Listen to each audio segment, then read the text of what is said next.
So Jeff, you decided to move to Kelowna around 2003. Mm-hmm. Tell us the story. How did you end up here? Yeah, well, my wife and I both grew up in the Lower Mainland. And prior to moving to Kelowna, we were living in White Rock for 7 years, and we were both commuting downtown Vancouver every day. And what started as being not a bad commute in kind of the mid-90s turned out to be a pretty horrendous commute by the time 2003 rolled around. Yeah. And our kids were kind of at the stage, or at the age where, a move would still be palatable for them. They were pretty young. Right. And so we started looking around at, where we wanted to live the next stage of our life and raise our kids. And, we kind of summered up in the Okanagan, both of us as kids, but never really considered it as a place to move and build a career. And through that process of investigation, I got recruited up to work for a tech company named Vadim Software. Nice. And got connected with some really great people in that business. And relocated March 2003. Wow. So were you always in software business? Yeah. I thank my wife for that move, actually, because we met and I was working for Nabisco as a truck driver and warehouse guy. And always wanted to kind of be an architect, believe it or not. Right. And, part of, that process was learning AutoCAD, and I went back to BCIT. She convinced me to go back to school, and I got introduced to computers and computer engineering and computer-aided design and manufacturing. And I never did become an architect, but I got pretty well versed in software technology and computer technology. And got a job at a pulp mill inspection company. And back in the 90s, when you were graduating from BCIT as a computer guy, you did everything. So I got thrown into the fire to be the printer guy, network guy, PC guy, software guy, computer support person. So kind of dove in with, head first. Interesting. So you kind of fell in love with computers based on learning AutoCAD. Yeah, so that's right. Did you go to architecture school, or did you just start poking around with AutoCAD? No, part of the CAD program at BCIT introduced you to a lot of different concepts. So as well as, hand drafting and architecture and CAD, there was also computer programming courses and business courses as well looped into that program. So I got introduced to some robotics programming, which really excited me quite a bit, and just software programming. And so I kind of veered away. I did a little bit of research into graduating as a young architect and making a living at it. It was pretty sparse. Right. And on the flip side, looked at what a good career in tech looked like in general, and it was quite a bit more proposing. So looked good. So computers, there's some similarities to architecture, right? I mean, you have to design a system and think of how everything connects to everything else. Right? Yeah, there's a lot of similarities. It's very linear thinking, right? And very systems driven, which, still both appeal to me quite a bit, even in business. When I talk to a lot of young entrepreneurs about starting a business, and we look at putting the right building blocks and steps in place to help them not necessarily, guarantee success, but increase their odds of success. Right. Yeah, for sure. You have to think of how everything connects to everything else, otherwise it's not going to work. Yeah, correctly. And especially in business as a young person starting out, that self-awareness of what you're good at and what you're not good at, and surrounding yourself with people that kind of complement your skill set is super important. But it's the same in any business, whether if you talk to any computer programmer, they've got great kind of code review systems in place and buddy systems in place, and they realize that they're much better as a team than they are as individuals. And so it's the same in building design and architecture. Right. You're good at one discipline, and same in building a business. You're typically really good at one discipline, and hopefully you can build a team around you that are great at the other aspects of it. For sure. So I'm curious, you were in trucking, and your wife encouraged you to go to BCIT to learn some computer skills. Yeah. What was it within you that made her? Well, it was interesting because you know, I was working at Nabisco, and I'd been there probably for. Well, interesting is that when it was a union job, right? So when I first got the job, after my 3-month probation period, I showed up at work that day, and I realized that guys that had been there 30 years, I was now making the equivalent income as them because I was in the union and I was making the union wage. Wow. And I thought to myself, is this really what I want for myself? Do I want to be the 30-year guy and the young punk comes in right. and all of a sudden he's, at the same salary earning potential than me? And I looked at it as it was great. It was great for me because it helped pave the way for a lot of things I did in my school and in my career. But I realized it just wasn't a long-term thing for me. I was a little bit more entrepreneurial driven than kind of that union focus. So right. Yeah.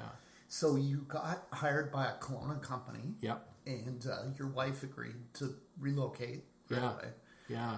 And your kids went to school. Mm-hmm. And since then, I mean, you've been an entrepreneur, at least at heart, for most of your life. So what changed? What made you decide to go out on your own and leave that company? Yeah. Another interesting story, you always think the grass is greener. And, I'd been in, back in Vancouver, I was with 3 different startups. And been through the process of raising money and, in one case, joining a public company, a director of a public company. And, the startup stage of business is just so different than, working for a mature company. And as much as I loved it, I was kind of looking for a little bit more stability at that phase in our life with our kids, going to school. And Vadim Software at the time looked very appealing to me. They'd been around 30 years, or maybe 25 years at that time, and pretty well funded and a big team. So for me, that was pretty appealing. And so moved up here in March 2003, and within 2 years, they had fired the president that had worked for the company and hired somebody from Toronto. And he came in and basically removed all the middle management from the company and senior executives, 4 of us from the company. So wow. I ended up moving here for this great opportunity and found myself looking for a job in 2005. And I had... I had the opportunity to go back to Vancouver and join the company that I left. They left the door open for me, which was very nice. So we had kind of that security in our back pocket. But at the same time, after a couple of years here, our kids were getting settled in, and we were getting settled in. And my wife and I had the discussion about possibly moving back to Vancouver or staying in Kelowna. And at that time, careers in the tech industry were pretty limited. Yeah. There wasn't a big tech ecosystem here. There was a handful of companies, maybe 4 or 5 that had more than 40 employees, and I probably couldn't count 10 or 20 technology companies at the time. So we decided to stay, but agreed that if we were going to stay, I'd have to do something different. So I met somebody that had a construction business, and agreed to work for him for nothing. To help him grow his business, and agreed to a percentage of any upside to the business that I was able to generate for him. How did it work out? It was fantastic. We had a great 4 or 5 years there, and his company grew from 4 employees to pretty close to 25 over that time, and a company that was doing kind of residential construction to multi-family unit construction and a lot bigger projects, and that was the part that I was able to help him with. Just brought my technology skills and account management, program management, and skills to that company, and had a great 5 years. Probably the best 5 years from a couple different perspectives. One, we were able to stay in Kelowna. That opportunity allowed me to spend a lot of time with my kids, and got involved in coaching and all those things, and was able to pick them up from school and drop them off at school, and That's awesome. So it was fantastic. So what time frame is this? That was 2005 to 2009. Right. Yeah. So we had a bit of a real estate crash here. Yeah. 2008, 2009. How did that affect things started to trail off right in that time period. But his company was a little bit diversified at that time, and they weathered it pretty well. Although they did downsize a little bit during that period, and because there was no formal employment agreement or contract with him or anything, we just agreed that he would call me when he needed me, and if he didn't, I was free to go do whatever I wanted. And being the entrepreneur that I was, and I always wanted to get back involved in the tech industry and tech community, and I was always loved that business, but I wasn't sure I wanted to start a company. I'd been down that road before, and although it was quite enjoyable, learned a lot, I thought I could give back a lot to the community, probably more than by starting a business. And I met a guy named Mark Payne at the time, who and Peter Halbrick. Peter Halbrick was with an organization called Okanagan Research and Innovation Center, and Mark was with Okanagan Science and Technology Council, I believe, where they were both kind of similar businesses, both funded by the government. And back in 2010, they both applied for government funding, and the government said they'd be happy to do that, but they wanted those organizations to merge together. So Mark was responsible for kind of coordinating that merger of the two businesses, which eventually came Accelerate Okanagan. And I met Mark during that time, and he asked for some help and brought me on board. And because in order to continue to get the funding, the government wanted to see return for their contribution to the business, and so we had to create some formal programs that would show impact. Right? Yeah. So, how many jobs are you creating? How much money are you raising? How many businesses are you supporting? Right. Are you having an impact in the community and those sorts of things? So we put that program together in the fall of 2010. Right. Yeah. So I want to ask you about Accelerate Okanagan, but first, tell us about the tension between wanting to be an entrepreneur and wanting stability. Yeah. I mean, I've heard this story many times where it's kind of ironic. You join a company because you feel it'll offer stability, and then someone tells you one day you're redundant. We're going to lay you off, and so it's like the opposite of what you would hope for. Yeah, and a lot of times carving our own path can actually give us the stability because we've got the ability to produce results and be valuable anywhere. Right. So tell us about maybe a little bit about what you were going through mentally, like this kind of tension between, do I want to be in corporate for stability or be an entrepreneur? Yeah, it was actually a lot tougher decision than I thought.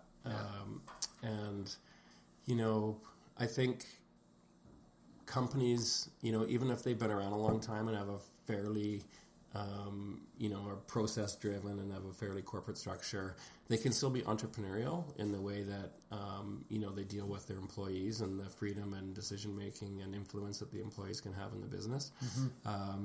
So that's what I was hoping to find there, which for the most part was there. We were acquiring companies when I joined Vadim, and one of the companies that we acquired was in Michigan. And, I put up my hand to say, hey, I'd love to do the customer, retention, build a customer retention strategy for retaining those customers that we bought. They were on old software, and we wanted to transition them to our software. And so someone had to lead that and, travel to Michigan and meet all the customers and kind of grow that. Stabilize the business, because it's always a transition when the company gets acquired. Give the customers peace of mind that we're there to support them, and then hopefully start to transition them to our software. So I found that a little bit of entrepreneurship in that business, and unfortunately didn't last very long. And when I was let go, I did have a really tough decision about what I wanted to do. But the entrepreneurial side of me was just like, I don't really want to go through that again. Right. One thing about entrepreneurship is that, good or bad, you're in control pretty much of your destiny. Right. You don't always make the right decisions, but they're your decisions. Right. But when you're an employee, and you might have some influence in the company or not, but the final decisions aren't yours. Right. And especially strategic decisions and things like that, or even your career decisions. Yeah. So I just kind of went back into that entrepreneurial world and where I was more comfortable. Right. And throughout my career, it's been 4, maybe 5 years max at a company. Yeah. And I've moved on for whatever reason. Sometimes they're my own companies, sometimes they're other businesses. But I find myself more of a builder. Mm-hmm. Been involved in operations a lot too along the way. But I find the most rewarding experience to be starting and growing something. Right.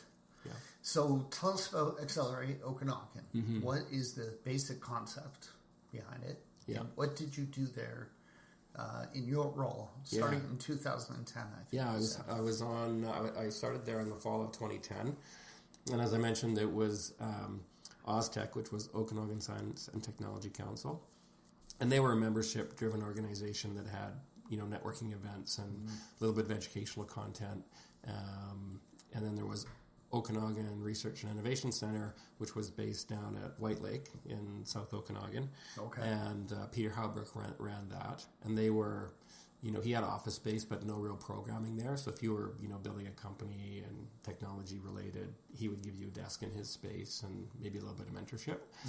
Mm-hmm. And so those organizations merged in the fall of 2010. Accelerate Okanagan was born January 1st, 2011. Mm-hmm.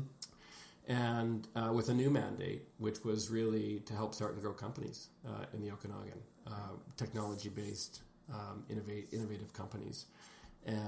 But we wanted to have a lot more, if you look at some of the more famous accelerators like Techstars or Y Combinator, they have this, kind of 13-week model where you're totally immersed in a program that's mentorship-driven, mm-hmm. And it ends with that company basically pitching to the venture capital market for investment. Okay. And because we're a government-funded organization, but those other organizations take equity in those companies to work them through their program. But as a government-funded organization, we weren't taking equity in companies, but we did create a program structure that helped entrepreneurs figure out the early stages of their business, early process, what to focus on in order to try to maximize their opportunity for success. And that involved, this mentorship-based program. So my responsibility was to put that program together, which we did in fall of 2010, early 2011. Right.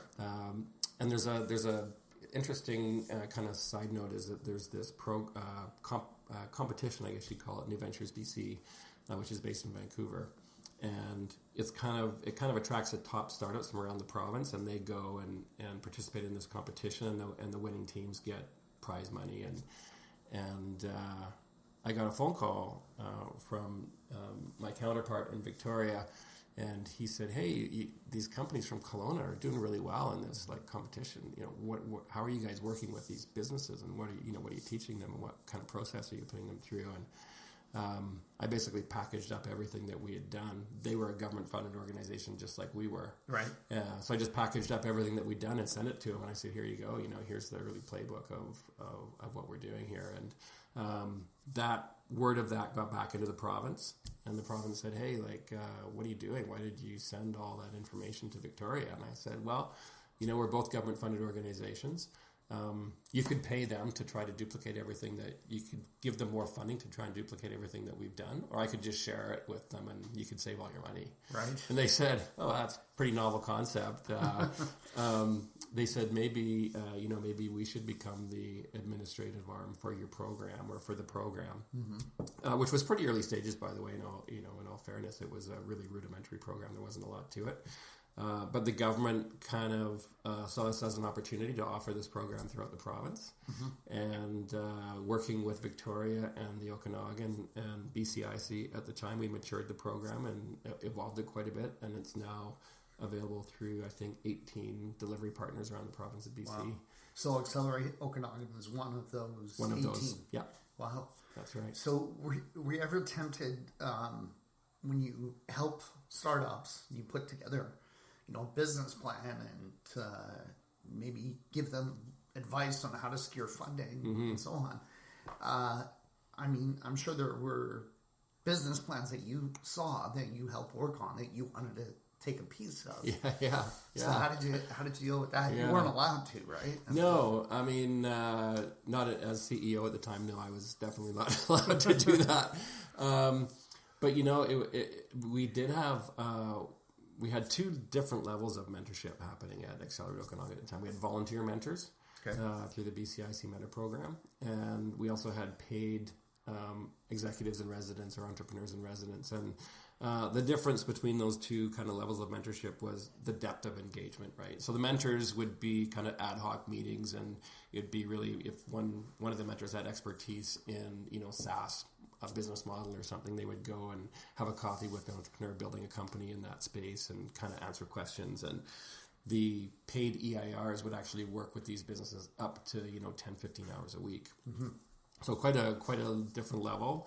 And what the rules were that, as an EIR or a mentor, you couldn't ask to invest and you couldn't ask for a job. And, you had to be more, kind of have a give first mentality. Mm-hmm. But if the entrepreneur asked you to say, hey, we had a great working relationship here. I really enjoy working with you. Would you ever consider joining my business? Or would you ever consider, investing in my company? That was totally fine. Okay. And then that did happen a few times along the way. And the mentor or the EIR just had to come back to the program and say, hey, I've been approached to join this business. I'm going to join. So I'm now, they weren't allowed to be their mentor or EIR anymore because, that'd be a conflict. But that did happen along the way and in some cases to some great success. So I don't mean to be facetious, but couldn't you just say to someone, hey, don't tell anybody I said this, but I'd like you to approach me. That happened too. And we actually had to, word of that got back into the program. We actually had to ask a couple people to leave the program.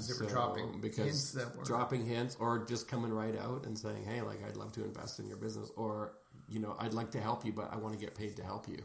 Right. And, so those people self-select out pretty quick, actually.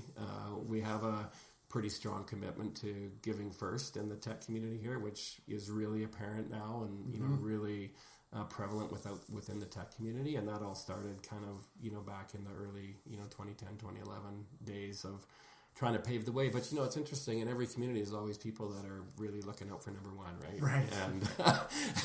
And we need those people, but they need to engage at the right time, at the right appropriate time. For sure. So there's nothing wrong with investing in something you believe in, but absolutely. It's just the way this is formatted is you're giving first. We're giving first. Trying to absolutely take a piece of something. Absolutely. And it's so important because entrepreneurs are very vulnerable. Mm-hmm. Right. Yes. And especially young entrepreneurs that haven't started or worked in a startup before. Right. So they're they can be influenced pretty easily, and we don't like to see people get taken advantage of. Right. If you want to be a volunteer and donate your time and spend time with young entrepreneurs, that's fantastic. But there's all kinds of different situations we ran into in those 4 or 5 year period where, people were saying they were the only way to get funding in the Okanagan was to pay them to help them. And they were the only way to get into a certain events where they had to pay someone to get you a ticket. And it just wasn't true. Right. But the people put themselves in that position and, entrepreneurs, got involved with those people, and it was, not a great situation. But they, as I said, they self-select out. And I think what you've got now with Accelerate Okanagan and other groups in the community is just a really strong knit startup tech ecosystem, right? That has a very strong give first ethos. So we're pretty proud of that. Right. So is it typically at the concept stage, like someone comes to you and says, "Look, I've got this piece of software and I think it can probably do this." Like, what stage are most of these entrepreneurs at when they get involved with Accelerate Okanagan? Yeah. It's interesting because they're actually at all different stages. But at first we weren't dealing with anything other than kind of proof of concept stage companies. People that had a working prototype and really didn't know what to do next or had a business idea. But the Venture Acceleration Program, which is the program that's now available across the province, It was really focused on someone that had an idea, probably a working prototype, was working on it full time, either out of their basement or, in a shared office space somewhere, and just had no experience on how to commercialize what they were building. Right. But as those companies, there's a few companies in town that had tremendous success through that program and are now, at the kind of 70 employee level, which is pretty encouraging. And so when you have companies get that kind of success, it obviously draws more attention to the organization, and some pretty high growth companies were knocking at the door, which we weren't really prepared to support at that time, or ready to support at that time. But there are now different programs that long since I've been gone from the organization that were created and are helping those high growth companies. And they've also kind of shifted a little bit to the super early stage where they've got a startup basics program. Where it's somebody that's with an idea and they really don't know what to do with that idea. They've thought about entrepreneurship. They've thought about starting a company. They've got this idea that's been, noodling in their brain forever. They can't get to sleep at night. So, they show up at Okanagan and get the basics of what starting a business looks like and how to actually tell if it's worth spending the next 5 years of your life, kind of doing. Right. Yeah. Cool. So tell us a little bit about the process of working with government. Yeah. Was it very bureaucratic? Was a lot of waiting? Like you submit something and you're waiting weeks and weeks for someone to pick it up off their desk? Like what was that like dealing with the government? Yeah. It's, first of all, it never moves as fast as you want. That's one thing about entrepreneurs. They want things to move fast. Right or wrong, they just want to move. And they want to move fast because they want to learn quickly. Make decisions and move fast again, and if it's right or wrong, at least they've made a decision to move forward, and that's a lot of what's involved in an early stage startup company. Government is the exact opposite. Everybody's afraid to be a little bit innovative or a little bit afraid to take a risk or make the wrong decision.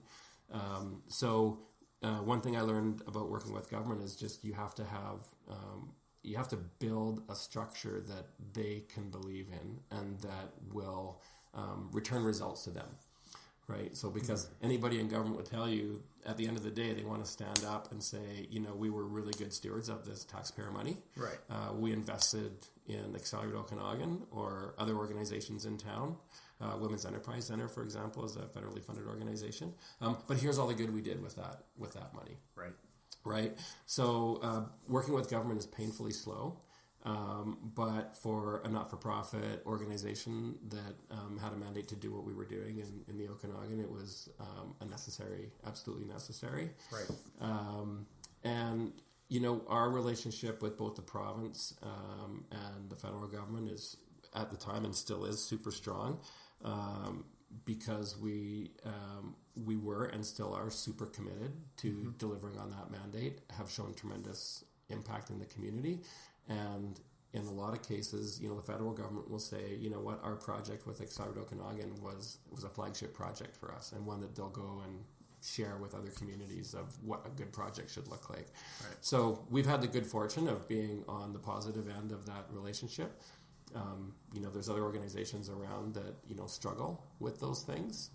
Be careful, what you wish for, right? Like everyone says, well, if I just had some money, I could do this, or if I just had government funding, I could do that. But you got to deliver. Yeah. Right. And that gets a little bit overlooked sometimes. So, right. Yeah. But working with government is challenging, but we did take, I'm sure we'll get into this about the Innovation Center and Wheelhouse and other things, but, we were able to leverage those government relationships and really in a positive way to get behind what version 2.0 of the startup ecosystem look like here. So startup version 1 was, hey, let's merge these organizations together. Let's create an organization that helps startups and entrepreneurs start and grow companies. Let's demonstrate that we can actually do that. Let's create a hub of entrepreneurship, a supporting ecosystem that the goal for us was we wanted to be on people's radar. If you're going to start a company, Kelowna should be a place that's on your list of places to go, and here's all the reasons why. Right. Yeah. Well, let's talk about that a little bit. So you got involved with the Innovation Center project. Yeah. And Kelowna has really changed since you came here in 2003. Yeah. Now it's a real tech hub. Yeah. And if someone is in Vancouver and sick of the commute and they've got a tech idea, they might want to look into coming here, right? Yeah. So tell us about the Innovation Center. Yeah. How did that concept come about? Yeah. And tell us about your involvement. Yeah. So just a little side note before I do that is that, I can imagine regardless of where you're from, if you're not from Kelowna, or you're not from Calgary, you're not from Vancouver, you're not from some place that you're considering moving to, there's lots of trepidation, right? What am I going to do when I'm going to get there? What's the community really like? What's my spouse going to do? What happens if it doesn't work out? What am I going to do next? And, we went through all those emotions as well. Yeah. And is this the right time to move our kids and, all that stuff? Yeah. But I can, honestly say looking back, it was the best move that we've ever made. And you do kind of have to bite the bullet. Yeah. And in 2003, the risk was exponentially higher and it turned out to be true in my case where 2 years later it didn't work out, but we ended up, making it work out and we stayed. But there's so much business in the tech community here that if you're considering moving from another location and you work in the tech industry, pretty much guaranteed. There's lots of unfilled jobs here, first of all. Right. But if the job that you move here for doesn't work out, there's lots of support here for other employment opportunities that necessarily wasn't here in the past. Just on that note, how does one look for jobs in the tech sector in Kelowna? Yeah. Is there a website? Yeah. So accelerateokanagan.com has a great job board. Okay. There's, there's probably at least 200 unfilled jobs on there, and that's probably only scratching the surface of what's actually available here. So there's, we can talk a little bit more about the economic impact study that came out recently too, but there's a ton of jobs and not enough people. Right. So back to the Innovation Center, I was at, with Accelerate Okanagan. As I mentioned, we're a government-funded organization, and this was in... we started looking at alternatives for leasing costs because, a large percentage of our government funding went to pay a landlord for our building space versus going to help companies, right? And we thought, wow, we could, and we were doing pretty good, but we thought, man, if we could actually focus more dollars onto businesses and companies and entrepreneurs, we could really pour gas on the community. And gas in a good way. And so what we started to do was, look around at, I should back up a little bit. In 2013, I invited a bunch of people together, 25 business, community leaders that had historically been at other events around what can we do to support new business and entrepreneurship in the Okanagan. But nothing really ever came out of those meetings other than a lot of enthusiasm and a lot of good people around the table. But, we'd meet again in 6 months and, nothing had really happened, right? Because everybody's got stuff to do. Right. So, no blame or anything on everybody that was there. But we thought, let's get a bunch of people together that historically either been in a meeting about entrepreneurship, innovation, technology in the community, or has shown interest in it, or, is active in it today. And so we invited like 25 people. We brought in a facilitator. We just brainstormed what good would look like. We met 3 6-hour strategic planning meetings, so one a month for the first kind of 3 months of 2013. And out of that exercise there was 3 themes that came out of that, and one was people, one was place, and one was marketing.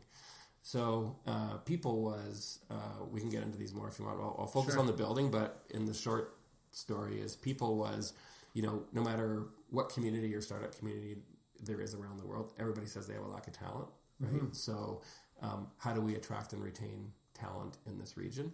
But also, not only attracting new people to the Okanagan, but what about retaining the grads that are coming out of UBC Okanagan and Okanagan College? And are they even aware of the tech community and all the jobs that are, high paying and available and all these things? And we're starting to do better at that because there's 80% of the grads were leaving the Okanagan back then, and now 80% are staying. So, that's huge. That is huge.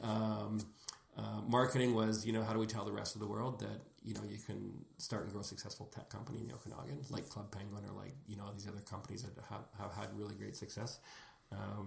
vineyard networks, and there's several. And then place was,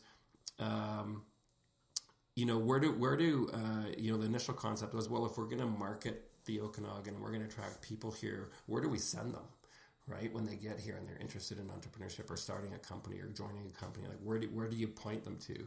And so our initial concept was we would create this, map of nodes around the Okanagan where you could get access to space or access to programs or access to funding or access to people, and where do all those places exist, and what are all the funding agencies, and what are all the government agencies, and so when someone shows up, we'd point them in the right direction. But the more we looked into what successful startup communities were doing, like Boulder, Colorado, which is like the same size as Kelowna, but just doing amazingly well, supporting entrepreneurs and startup technology companies, was this theme of entrepreneurial density was really, really important. And what that is, or concept of entrepreneurial density, is that, the closer together that entrepreneurs are throughout the day, the more likelihood there is for these kind of collaborative collisions, right? They run into each other at the coffee shop, they share ideas, they help each other out and things like that. Versus, having a business in West Kelowna and in Rutland, and the chance of you ever running into each other is very remote. Right. And so we visited Boulder, and it was amazing, kind of transformational experience for us. And a lot of where the give first really hit home for so you us would have as met well. with a lot of the tech leaders and entrepreneurs and mentors, venture capitalists, those totally, all those city people. planners. A little bit of the city, an interesting side note to the Boulder story is that they're not government focused as much. The city doesn't really support the ecosystem. I guess you get to a certain level of success and people like, oh, you don't need our help kind of concept maybe. I don't really know. But it's just truly amazing what they've done kind of without government support there. The Brad Felds, David Cohen's of the World University of Colorado Boulder campus is amazing. There's lots of accelerators, incubators there, tons of entrepreneurs, probably more entrepreneurs per capita than anywhere in the U.S. A lot of people don't know that. Wow. Anyway, I came back super motivated, and this concept of entrepreneurial density, we said, well, what if we, maybe we could find a building somewhere that somebody owned and didn't know what to do with, or was more of a philanthropic kind of give back to the community. Hey, come and use our space and build your hub for entrepreneurship out of my decrepit building that will fix up or something, right? Kind of Yaletown back in the 90s, and. Anyway, we were very fortunate enough to have this group of people that, kind of envisioned a building, whether it was somebody else's, and that evolved into what if we built our own building? And that's how the Innovation Center came to be. Lane Merrifield was a huge supporter of the concept, both, kind of visioning and financially. We got a couple other local investors to support it. And so this kind of meeting in 2013 to opening the doors in 2015 is, I guess we opened up in April 2017. So 4 years. We got our concept to handing the keys over in 4 years, and that included $10 million of government funding, that went into that project. Yeah. As I mentioned before, our relationship with the different levels of government was tremendous, and that really helped get their buy-in, because they could see, we could tell the story of, hey, look what we're doing with this limited amount of funding and really expensive space. This is what we could do if we could get your help, and it'd be a one-time thing. We wouldn't have to continually, fund it. And so they bought in, and next thing you know, we were digging a hole. Right. So it was pretty amazing. And talking to people in the government, they still say to this day, man, that was like the fastest thing ever that ever got through government. And we were like, it was painstakingly slow for us. So it was horrible, but we just had to persevere and get through it. And, we were kind of pulling them through. Yeah. Right. Sure. But anyways, it was a really good learning experience again for us. Who was the architect for that building? Yeah, that was Mickle-John Architects, based out of Kelowna here. And I'm guessing it was pretty exciting for you to see this come together, because you had a kind of a love of architecture when you were younger. Yeah. And seeing this concept come to life must have been pretty thrilling. Very thrilling, yeah. And just to be able to sit in the meetings, the design meetings with the architects, and watch their vision come to life. Listening to our story. The super fascinating thing about this whole project was that we picked an architect that totally believed in our story and what we were about to do. Mm-hmm. So, we'd be telling them things about, we want collisions, we want public space, we want this open concept, we want, these entrepreneurs to be able to share stories, and we don't want, a typical office building, and, we want to invite the public in and enjoy the ambiance and the energy that happens in buildings like this. And, mm-hmm. They took all this stuff and then kind of created these images and stuff for us, right, basically, right before our eyes, which was, totally amazing. Yeah. Very inspiring. It's a beautiful building. Yeah. It's amazing. Yeah, so we were very fortunate enough to work with Jim and Stoke at Meiklejohn. They were the lead guys with us. And, the other kind of interesting and exciting thing for me was the government of BC ended up owning the second floor in there, and that was their contribution to the project. They leased it back to a not-for-profit to operate, but their contribution was we'll purchase the second floor. And so it's stratified. It's stratified, yeah. So there's 3 strata units in there. Yeah. The city owns the theater on the main floor, and the province owns the second floor, and then the developer owns the rest of the project. Wonderful. But I got to experience a little bit of that creative outlet, as well as I got to design the second floor with an interior designer and an architect, Matt from Architecturally Design Solutions here in Kelowna, and just had a tremendous experience. It was again, every time you walk in there, you just see something new. Yeah. And we just couldn't wait for the doors to get open, for other people to kind of see what we had been dreaming of, envisioning of over the past 4 years. So, yeah. So it's pretty cool, your experience with briefly with architecture and then with real estate for a few years in the early mid 2000s, and then entrepreneurship and tech and everything came together for you. So the building's finished. It's built. What are you working on now? Yeah, great question. So, again, back to our visioning of the Innovation Center and the people attraction and the marketing piece and the place, which ended up being the building. The other thing that we didn't have and still don't have is any kind of formalized access to capital here. So, if you talk to an entrepreneur, they're going to say, all I need is money. Right. And which is very rarely the case. Right. but for a lot of businesses at certain stages, it's very necessary. Sure. And we couldn't really point entrepreneurs to an organization to say, hey, when you get to a certain stage and you're ready to raise money, you need to go talk to these guys. So we started a small seed fund called Atrium Ventures. And Atrium Ventures invests up to $200,000 in startup technology companies. We have 13 local angel investors, so myself and 12 other people, as well as Interior Savings Credit Union and CITIT, which is a development trust based up in Vernon. So between the angel investors, Interior Savings Credit Union and CITIT, there's $3 million fund. Okay. So we've invested just over $1 million to date, and we have another close to $2 million to invest. So that money is committed. Yeah.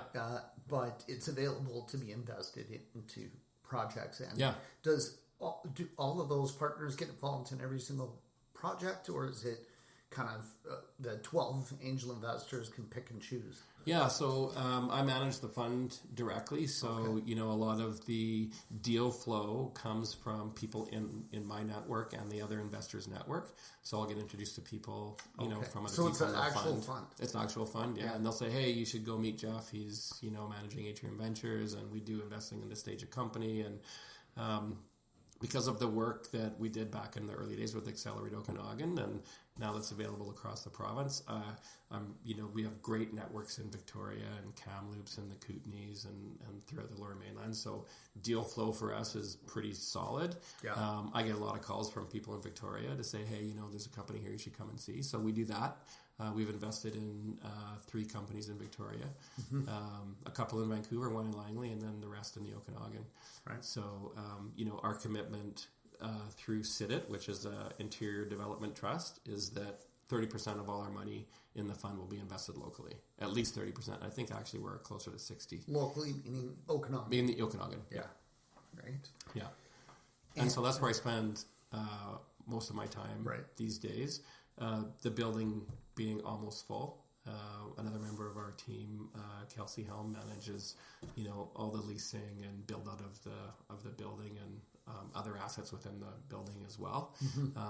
And we're part of a company called Wheelhouse. So Wheelhouse has, I don't want to overcomplicate things, but Wheelhouse has a management agreement to manage the Atrium fund. Okay. So that's how that works. So we all work for Wheelhouse. We manage a fund and we manage the building. Does the building have shared space? Yeah. So if you're a tech startup, you could... Absolutely. So there's a couple different areas in the building. So Accelerate Okanagan has some shared desks, not office space, but shared desks. And that will get you access to a desk on a monthly basis, meeting rooms, a boardroom, a kitchen, a lounge area, which are all it's a beautiful space. So I think all the desks are actually full right now. There might be a waiting list. We have a couple of those desks that are sponsored by local organizations. I think Capri Insurance sponsors a desk. I think Pusher Mitchell might sponsor a desk as well. But that allows people to go and use a desk for free because it's sponsored by a local service provider. So that's a nice in for them as well. And then on the 5th floor of the Innovation Center, we've got some office space that's available for lease on a kind of monthly basis as well. And these are offices from 2 people probably up to about 7 or 8 people per office. Really reasonable rates again. So, we wanted to create that landing pad for people to feel welcome and comfortable when they're here. So if people are thinking about, hey, Kelowna might be a great place to start my company, just show up in the Innovation Center. We'll make sure that you have somewhere to sit and get connected to the community and all the people that can help you. Great. Sure, yeah. And if someone is listening to this from Edmonton or Vancouver, what's a good website that they could go to Yeah, so Innovate Kelowna. Check out innovatekelowna.com. That's the website for the building. There's quite a bit of information there. AccelerateOkanagan.com. If you look at their shared desk space page, there's lots of information there as well. You can also check out the COEDC, which is Central Okanagan Economic Development Commission. They've got some information there. Okanagan CoLab was another great co-working space downtown on the corner of St. Paul and Doyle. Yeah, just a block away. Talked to Shane Austin there, great guy. We just interviewed him last week. Yeah. He's a real grassroots community builder here, and we're lucky to have him.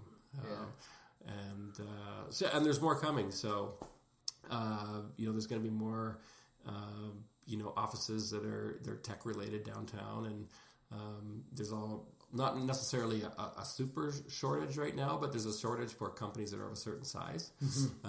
So, we're trying to solve that Check out that job board. Yeah, check out the job board, absolutely.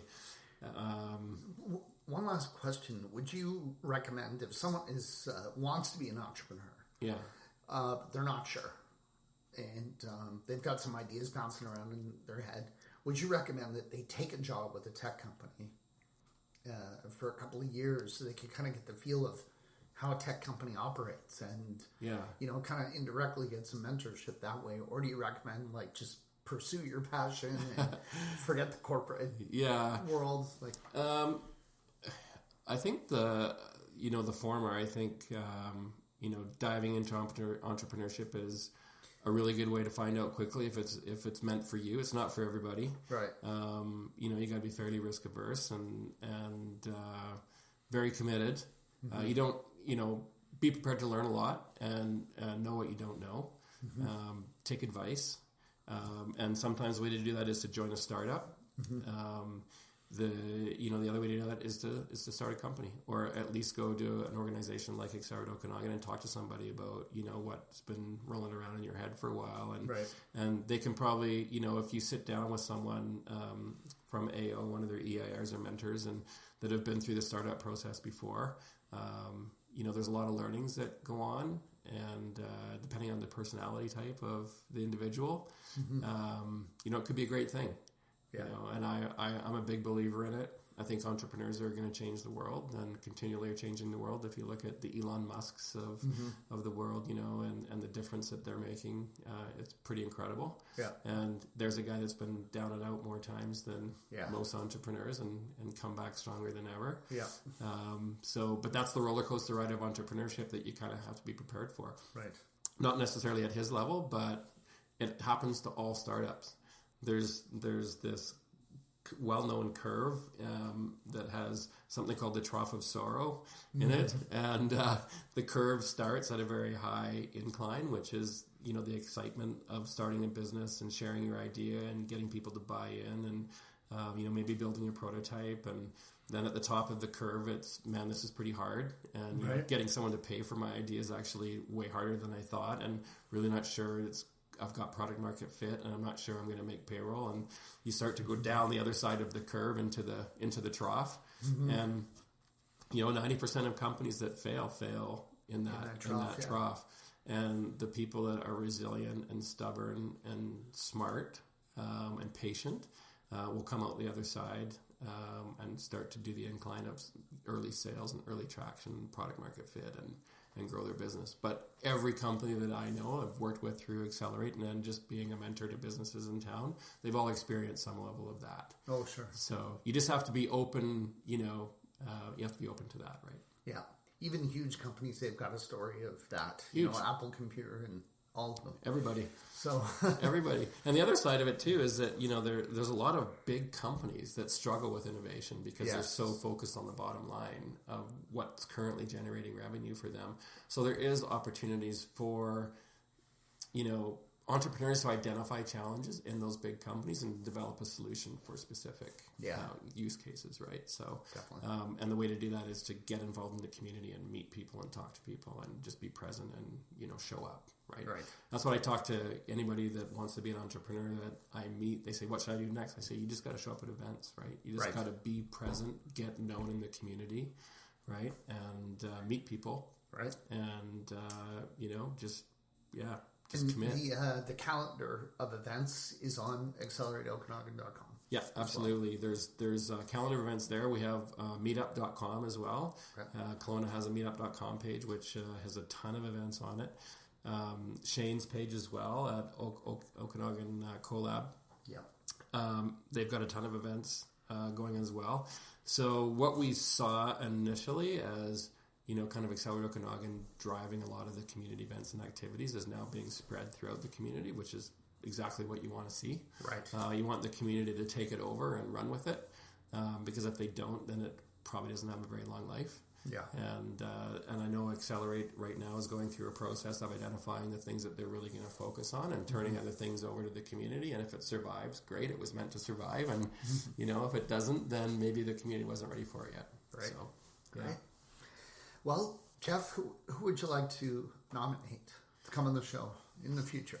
Yeah, that's a good question. So there's a really fascinating company that's moving their headquarters to Kelowna. They're in the process of, I think they're going to be moving into the Innovation Center next week. And it's called Pella Case. And they're a biodegradable phone case product. How do you spell that? PELA.